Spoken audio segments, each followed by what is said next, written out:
Ma'am साहब, पैसे आपके कर गए?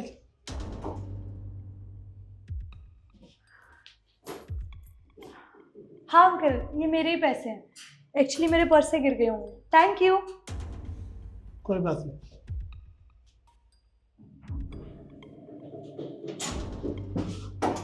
क्या बात है, नौकरी लगने से पहले ही लॉटरी लग गई।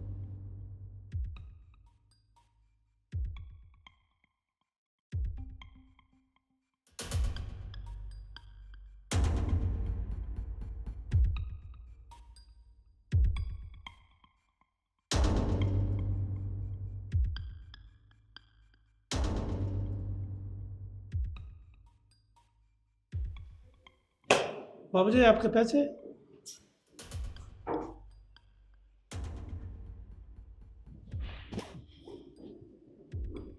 हाँ, मेरे ही पैसे हैं। And thank you so much कि आपने मुझे बताया कि मेरे पैसे गिर गए, वरना मेरा बहुत नुकसान हो जाता। कोई बात नहीं।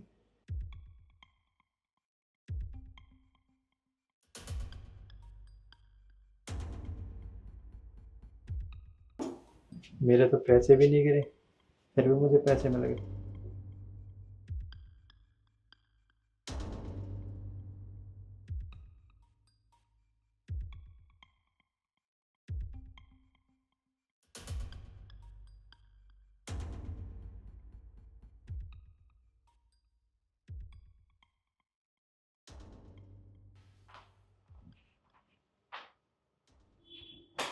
मैम साहब, ये आपके पैसे गिर गए? इतने सारे पैसे? नहीं काका, ये पैसे मेरे नहीं हैं। अरे तो मैडम जी, जब आपको पैसे मिले तो आप ही रख लो। नहीं नहीं काका, आप कैसी बातें कर रहे हैं? ये पैसे मैं कैसे रख सकती हूँ? ये पक्का ना किसी के गिर गए होंगे, और जिसके भी गिरे होंगे ना, वो ढूंढता हुआ जरूर आएगा, बहुत परेशान होगा इन पैसों के लिए। तो आप ये उन्हें दे देना। अरे तो मैडम, मैं इतने सारे पैसे आप मेरे को क्यों दे रहे हो? नहीं नहीं, ये आप ही रख दो। नहीं नहीं काका, ये तो गलत हुआ ना। किसी के पैसे हम कैसे रख सकते हैं? आप ही रखिए, मैं चलती हूँ। ठीक है मैम साहब, जब आप कह रहे तो आएगा तो दे देंगे।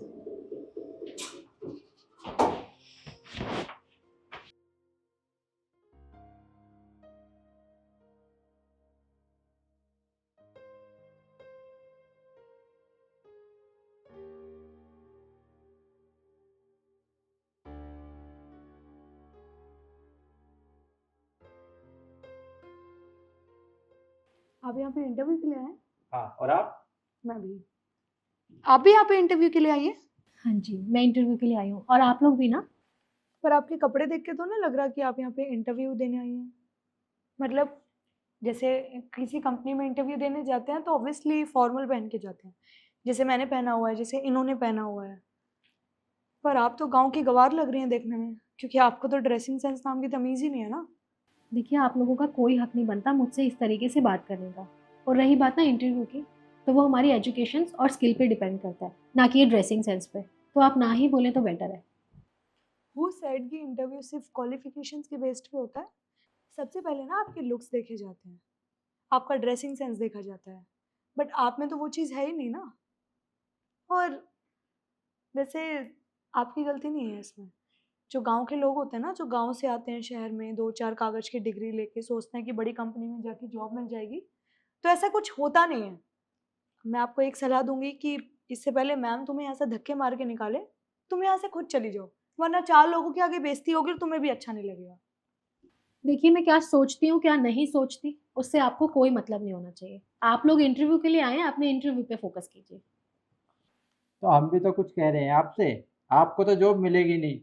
वैसे हाँ, जॉब मिल सकती है। अगर मैडम हम में से किसी को सिलेक्ट कर लेती है ना, तो तुम्हें यहाँ पे झाड़ू पोछा, टॉयलेट साफ करने के लिए ना नौकरी दिलवा देंगे। उसके लिए तुम परफेक्ट हो। तुम्हारा ड्रेसिंग सेंस भी बिल्कुल ऐसा ही है, जो चाय देते हैं ना ऑफिसों में, बिल्कुल वैसा। देखिए, आप लोगों को ना टेंशन लेने की कोई ज़रूरत नहीं है। और रही बात ना मेरे सिलेक्शन की, तो वो जब हम अंदर इंटरव्यू देंगे ना, तो पता चल जाएगा किसका सिलेक्शन होगा और किसका नहीं होगा। तो आप मेरी फिक्र मत कीजिए ना, प्लीज़। जी madam. Okay madam. Mister Tarun, and Riddhi, आप दोनों अंदर जा सकते हैं, मैडम ने आपको अंदर बुलाया है। सुन लिया तुमने, मैम ने हम दोनों को अंदर बुलाया है क्योंकि मैम भी जानती है कि कौन इस कंपनी के लायक है और कौन नहीं। तो इससे पहले तुम्हारा यहाँ पे टाइम वेस्ट हो, निकलो यहाँ से।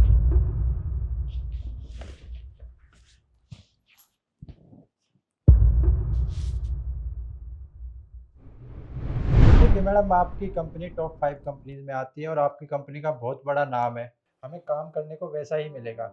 आपकी कंपनी अच्छी है तो हमें काम करने के लिए अच्छे अच्छे ऑप्शन मिलेंगे और हमें हर बार कुछ नया ट्राई करने को मिलेगा और हम कोशिश करेंगे कि आपकी कंपनी को आगे भी लेकर जाएं, अच्छे से काम करें। बस इसलिए आपकी कंपनी में मैं इंटरव्यू देने के लिए आया हूँ और इसलिए आपकी कंपनी ज्वाइन करना चाहता हूँ।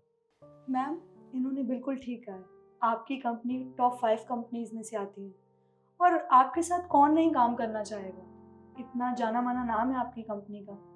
मैं पहले भी एक कंपनी में काम कर चुकी हूँ और वहाँ पर मुझे कुछ अच्छा नहीं लगा, तो बस मैं यहाँ पर आ गई। जैसे मुझे पता चला आपकी कंपनी में वैकेंसीज खाली हैं तो मैंने सोचा कि मैं ट्राई कर लेती हूँ और हो सकता है आपको मेरा CV भी पसंद है। बहुत अच्छा किया, आपने बिल्कुल ठीक सुना है। हमारी कंपनी टॉप 5 कंपनियों में से एक है और वो ऐसे ही नहीं है, बहुत नाम है हमारी कंपनी का और सब लोग चाहते हैं कि वो हमारी कंपनी के साथ जुड़ें, उसके साथ काम करें और ग्रो अप करें। लेकिन मुझे फिर भी ऐसा लगता है कि आप दोनों के अंदर कोई तो चीज़ ऐसी है जो मिसिंग है। वो क्या मैम? एक मिनट, अब मैं आप लोगों को बताती हूँ कि मैं किस बारे में बात कर रही थी। मैं बात कर रही थी ईमानदारी के बारे में। किसी भी कंपनी में काम करने से पहले इंसान का ईमानदार होना बहुत ज़रूरी है, क्योंकि जो भी वहाँ का बॉस होता है वो अपने एम्प्लॉयज़ के ऊपर भरोसा करके उन्हें कोई काम देता है। लेकिन आप दोनों में से कोई भी ईमानदार नहीं है, ये तो मुझे बहुत अच्छे से पता चल चुका है। क्योंकि वो जो लिफ्ट के बाहर आपके साथ जो भी कुछ हुआ था ना, वो आपके इंटरव्यू का एक हिस्सा था। वो जो पैसे आपके सामने गिराए गए थे, वो सब करने के लिए मैंने ही बोला था। मुझे देखना था कि आप लोग कितने ईमानदार हैं, लेकिन आप तो लालची निकले। अरे अपने ही लालच के चक्कर में आके आप उसी के अंदर फंस गए। देखिए मैम, हम मानते हैं कि हमसे गलती हुई है, बट आप इस बेसिस पे हमारा इंटरव्यू नहीं लेंगे, ये तो गलत बात है ना। निकलिए यहाँ से। एक मिनट, आप लोग कुछ भूल रहे हैं। वो जो पैसे उठाए थे उन्हें टेबल पे रख के जाइए, क्योंकि मैं आपको यहाँ से कुछ नहीं ले जाने दूंगी।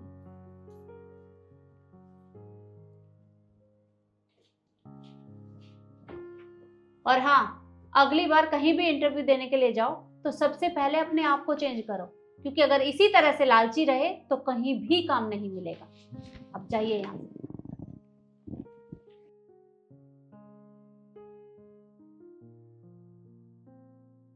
मिस ईशू, वाकई में आप बहुत ईमानदार हैं और मुझे आपके जैसे एम्प्लॉय की ही ज़रूरत है, तो आप कल से कंपनी ज्वाइन कर सकती हैं। Congratulation. Thank you so much ma'am, और आपने मुझे इस काबिल समझा। आप देखिएगा, मैं आपकी कंपनी को बहुत ऊंचाइयों तक लेके जाऊंगी। आप जो मुझ पर भरोसा करती है ना, उस पर कामयाब होंगे। बिल्कुल, और मैं भी तुमसे वादा करती हूँ कि तुम्हें आगे बढ़ने से कोई नहीं रोक पाएगा। ठीक है मैम, तो फिर सुबह मिलते हैं। Okay, thank you so much. Welcome.